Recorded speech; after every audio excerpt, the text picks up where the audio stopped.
Today we want to talk again about the second album, Nicaragua Moon. And for this, I wanted to ask you to give us a short overview of album 2, Pascal. So album 2 builds on the themes of album 1, Crazy Angels. There's a wonderful line by Canadian poet Irving Layton. By grieving intensely, you learn how to laugh from the belly. So album 1 is full of grief. Album 2 is, okay, now let's laugh, let's enjoy life. So for young artists, it's really important to have a mix between sun colors and moon colors, or you can also think of it, if you're in the theatrical arts, a mix between comedy and tragedy, the two great images of the theater, the happy face and the sad face. I'm a proponent of classical Chinese poetry, as those who have followed our podcast know. And in that tradition, there are two modes. There's the intense blazing into life, which is comedy, sun colors, and then there's the intense blazing out of life. And you need both.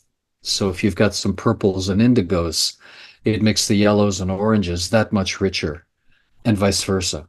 The title song is about my friend, the wonderful Nicaraguan poet Francisco Santos.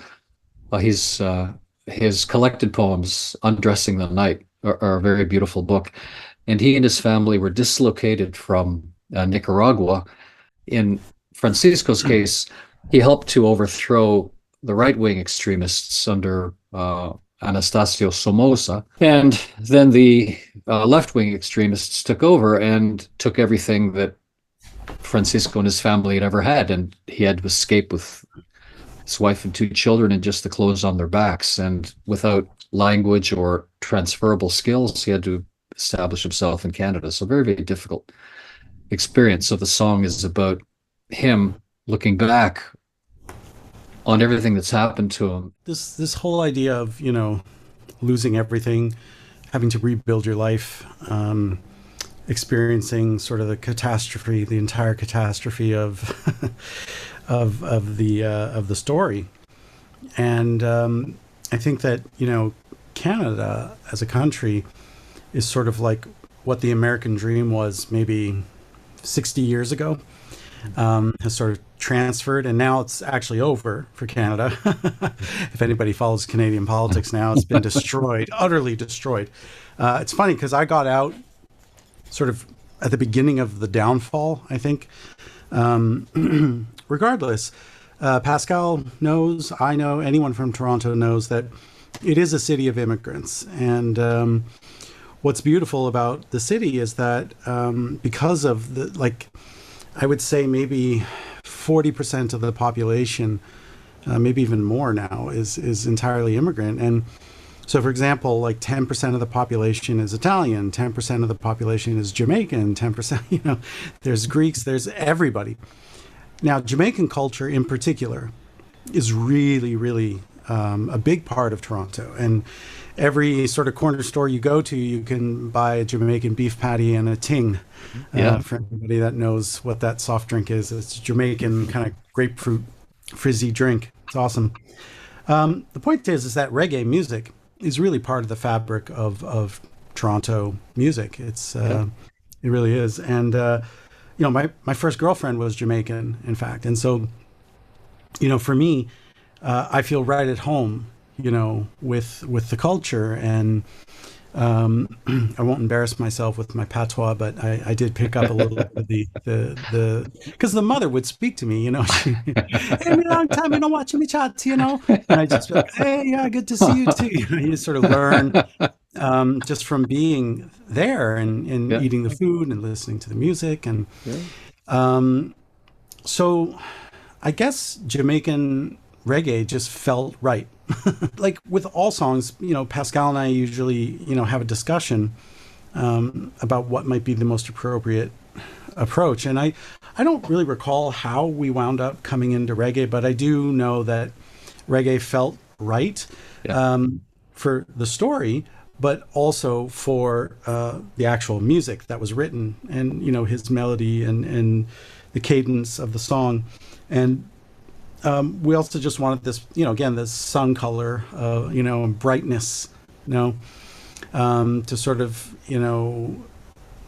I guess, like, okay, great, you you lost it all, but here you go, relax, make the best of it, think about what happened, think about how it makes you who you are now. So I guess that's the story of it. So we have a little listen. Yeah, so here we go. This is the track over here.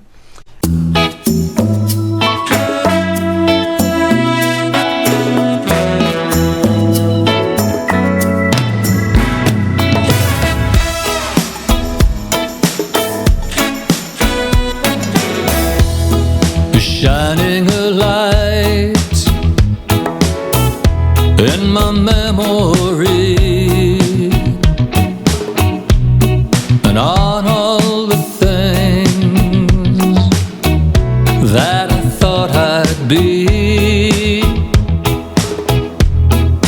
It's been so long in the frozen gloom, where diesel engines spume and no flowers bloom. Nicaragua moon in the month of June, a girl's perfume, a half-remembered tune. Every day I say I'll be on my way. See you late and soon, Nicaragua moon.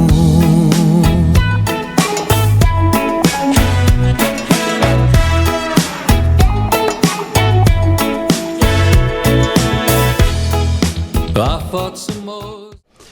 So yeah, that's a little taste of it. There's this bum ba da dum da da, which is great, bum ba dee dum. But I was just like, ugh, the rhythm, I just didn't. And this bass line, very safe, very, very, very safe, very, very simple, and it worked.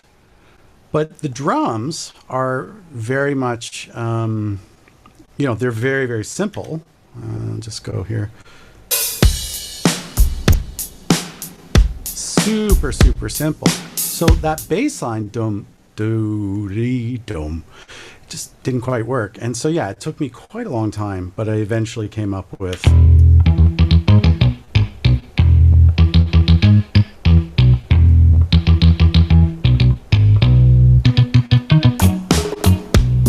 And on all the things. The other quick thing I just wanted to point out that we did that was, like, I guess just super fun. Well, number one, the live horn parts are always a nice addition. But let's see, where on earth did it go here? There we go. We put slide guitar in, which is not, it's not exactly what you would associate. Like, this is not a reggae vibe at all, But you see and I guess that's one of the things I wanted to mention, because there are some people who are very much against so-called, cultural appropriation. But, like, we're from Toronto, you know what I mean? This is Toronto culture. This is our culture. Exactly. It's our culture. Mixing reggae music with slide guitar and, even like we have symphonic strings, so like I have an orchestral background. I grew up with reggae and ska. So why not? Who says we can't? I'll be back again. The other thing I want to say about this is that without cultures talking to each other, like, the greatest example of all time would be tomato sauce and pasta, which is Chinese. It's 100% Chinese. They invented it, and it went through the Silk Road, wound up in Italy, and Italians made it their own. So if we don't share our culture, if we don't share what we love about everything about the culture that you come from. You know what, you want to just keep it for yourself? Well, then you'd never have spaghetti and tomato sauce, you know. Because that's probably, you know, in China it was probably just like, you know, it's good, but whatever, you know, we really want the Szechuan cuisine or whatever, the, you know. So, but the Italians were like, oh, this is really good, you know. Jamaica, Nicaragua, Italy, Bangkok, India, Egypt, kebabs, Lebanese food, Lebanese culture, all of the above is our culture. That's where we come from. That's Toronto. That's where we come from. It is Toronto. Mm-hmm. And meanwhile, our Jamaican friends, they think the same thing. Well, I'm country and western, and I'm ice hockey, and I'm, you know, so-called quote unquote Canadian culture. Yes, as David says, it's just who we are, right? It's who we are. It's exactly where we come from. And oh yeah, I was going to ask you. I'm sure you remember in the 1980s. Remember Caravan every summer? Yeah. So for those who are not from Toronto won't remember or know of this, but we had this festival called Caravan, and you would get this passport, and you would basically, it would have every single culture, and you would get to taste their food, watch their dance, and listen to their music. And there were these pavilions, and they were all over the city of Toronto. And so you could go to like the Jamaican pavilion, and then go to the Ukrainian pavilion, go to the Nicaraguan, the Mexican, like there was just everything, the Indian, the Filipino. It was like the most incredible thing. And I remember, like, in the course of like 10 days, you would be exposed to like 20 or 30 different cultures. And the other thing about Toronto, a lot of people don't know, there's over 200 languages spoken in Toronto. Yeah. So that's where a song like this, with an arrangement like this, can happen. And our songs, our record, our band builds on that. So my inspirations, as those of you who are so kindly watch our podcast, are, you know, Chinese classical poetry, Indian classical music, the poetry of Persia, Hafiz, for example, as well as the music of the Caribbean. You know, Jamaican music, but also the music of Colombia and South America and Afro-Cuban, and also the music of New Orleans, the blues, the New Orleans blues and Chicago blues and Detroit blues and Berry Gordy and, you know, the wonders and beauty of Motown. All of that is who we are, you know. And Correct. It's good. Right. It's a good thing. It's a good place to come from. That's what our whole enterprise is all about.